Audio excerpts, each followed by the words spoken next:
Қайырлы күн, құрметті оқушылар. Бүгін елімізде айтулы күн, яғни рухани келісім күні. Бұл айтулы мереке 1992 жылдың 18 қазанында Алматы қаласында елбасымыз Нұрсұлтан Назарбаевтың төрағалығымен бірінші рет бүкіл әлемдік рухани келісім конгресі өткен күннен бастау алған болатын. Рухани келісім күні еліміздегі әртүрлі ұлттар мен дәстүрлі діндердің арасындағы ауызбіршілік пен татулық, тыныштық пен тұрақтылықтың, бейбітшілік пен ынтымақтың мерекесі.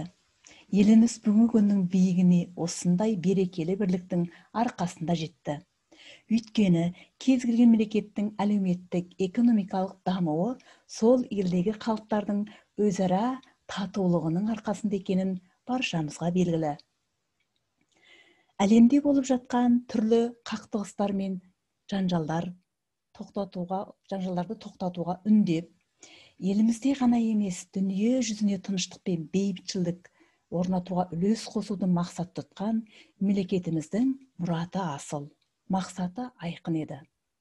Жыл сайын қайырымдылық пен көмекке шақырып, сыйластық пен бірлікті арттырып, осы мерекенің дамуына, қанатын кеңейе түсуіне өзге бір үлестерін қосып келеді. Яғни, құрметті оқушылар, сіздерді рухани келісім күнімен шын жүректен құттықтай отырып, бірлігі мен тірлігі жарасқан салиқалы ел болайық дей келе, сынып сағатымызды бастауға рұқсат етіңіздер. Сынып сағатымыздың тақырыбы рухани келісім халық бірлігіне бастар жол.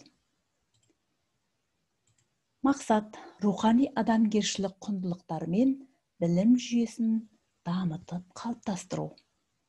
Кәсіптік және адамгершілік әдептерге байланысты білімдерді оқу, өндірістік және қоғамдық іс-әрекеттерді іске асыру. Басқа ұлт өкілдерінің мәдениетін, әдет-ғұрпын сыйлауға үйрену. Елбасымыз, яғни Қазақстан президенті Қасым-Жомарт Тоқаевтың сөзімен бастасақ, біздің еліміздің баға жетпес байлығы қоғамдық келісім мен халқымыздың достығы. Өйткені Қазақстанның өркениеті қоғам құру кезінде қол жеткізген барлық табыстары ұлтаралық келісім, азаматтар бірлігі мен ішкі саяси тұрақтылықтың жемісі.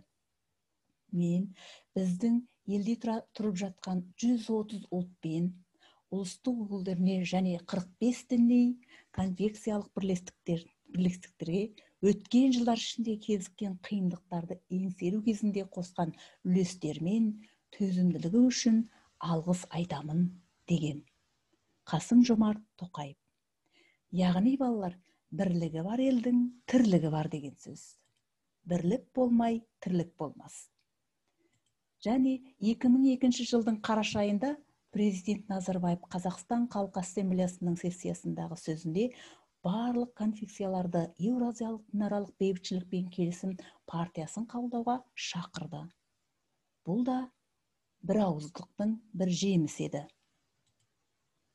2003 жылғы бірінші съезде, 2006 жылғы екінші съезде, 2009 жылғы үшінші съез, 2012 жылғы төртінші съезде осы өтіп жатқан барлық діни өкілдерінің бір ауыздан татулықпен, достыққа үндеу қатты. Яғни, бірлігі бар елдің тынысы, жемісі бір екенін көрсетті.